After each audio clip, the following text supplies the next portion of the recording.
यहां के मेरे हिंदू भाई बहनों से, सिख भाई बहनों से, हमारे एसटी के भाई बहनों से, एससी के भाई बहनों से, क्रिश्चियन के भाई बहनों से अपना संपर्क ज्यादा रखें, उनके साथ दोस्तियां करें, एक दूसरे के आने शुरू करें।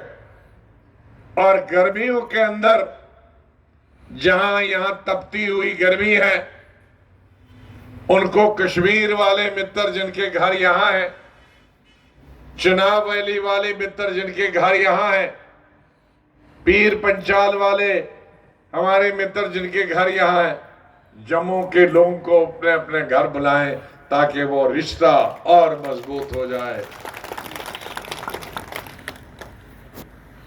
हमने इस सूबे में, इस रियासत, हमेशा जम्मू कश्मीर दो तीन चीजों के लिए बड़ी मशहूर रही। एक तो मेहमान नवाजी के लिए और दूसरा आपसी भाईचारा के लिए। और किसी भी देश के लिए, किसी भी मुल्क के लिए, किसी भी राज्य के लिए, किसी भी रियासत के लिए, सूबे के लिए आपसी भाईचारा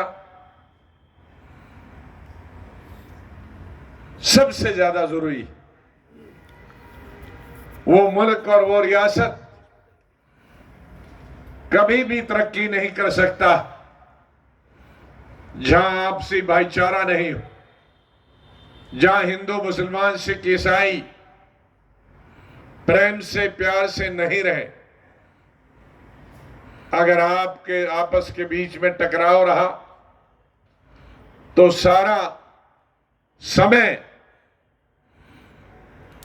अपने आप को एक दूसरे से बचाने में लगता है या दूसरे को बर्बाद करने में लगता है। जो समय स्टेट को बनाने के लिए लगना चाहिए, स्टेट की डेवलपमेंट और विकास के लिए लगना चाहिए, स्टेट और मुल्क की प्रगति के लिए लगना चाहिए, जो समय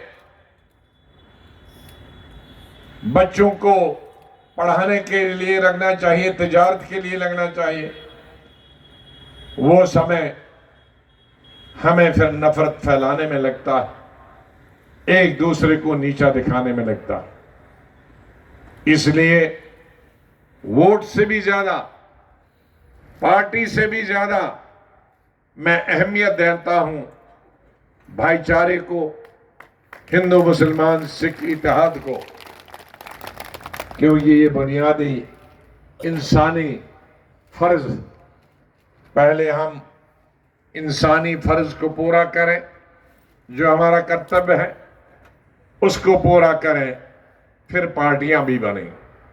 अगर सिर्फ पार्टियों पे ध्यान दिया, आपसी भाईचारा नहीं रहा, आपसी मेल मिलाप नहीं रहा, आपसी बरादरी नहीं रही, टकराव रहा, तो फिर उससे हम आगे नहीं बढ़ सकते।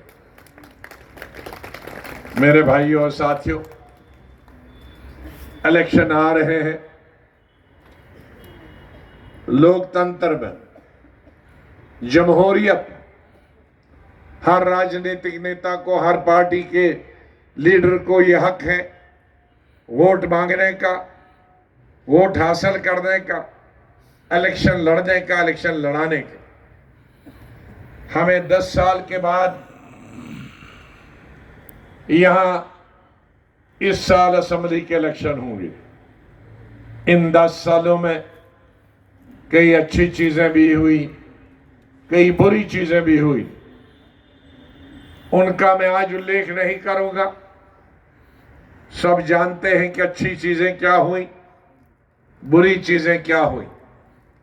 अब पिछला 10 साल हमें भूल के आने वाले समय के लिए, आने वाले वक्त के लिए देखना हो कि हम समाज के लिए, हर समुदाय के लिए हर फिरके के लिए, हर तबके के लिए, शहर के लिए, लोगों के लिए, कस्बों के लोगों के लिए, दूर दराज गांवों में रहने वाले गरीब लोगों के लिए, आवाम के लिए क्या कर सकते हैं। हमारे कई समुदाय अपनी आबाई जगह को छोड़कर बाहर आए। सबसे पहला नंबर उसमें कश्मीरी पंडितों का आया।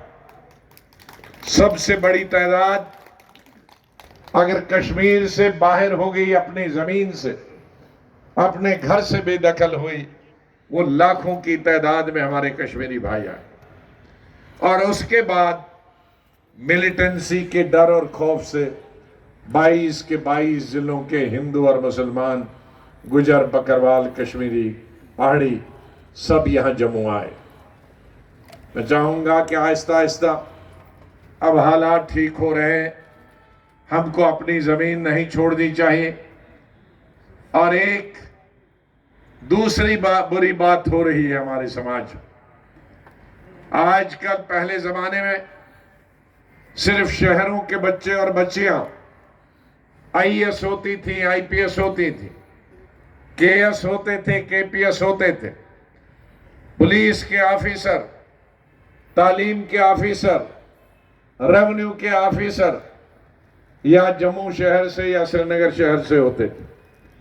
लेकिन जो जो तालीम दूर दराज इलाकों में पहुंची, चाहे वो कश्मीर में हो, चाहे वो लद्दाख में हो या जम्मू सूबा के कॉलेज बने, डिग्री कॉलेज बने, स्कूल बने, तब से खुशी की बात है कि हमारे गांव में भी, हर रियासत के गांव में कई आईएएस आ रहे हैं, कई आईपीएस बन रहे हैं, कई केएस बन रहे हैं, कई केपीएस बन रहे हैं।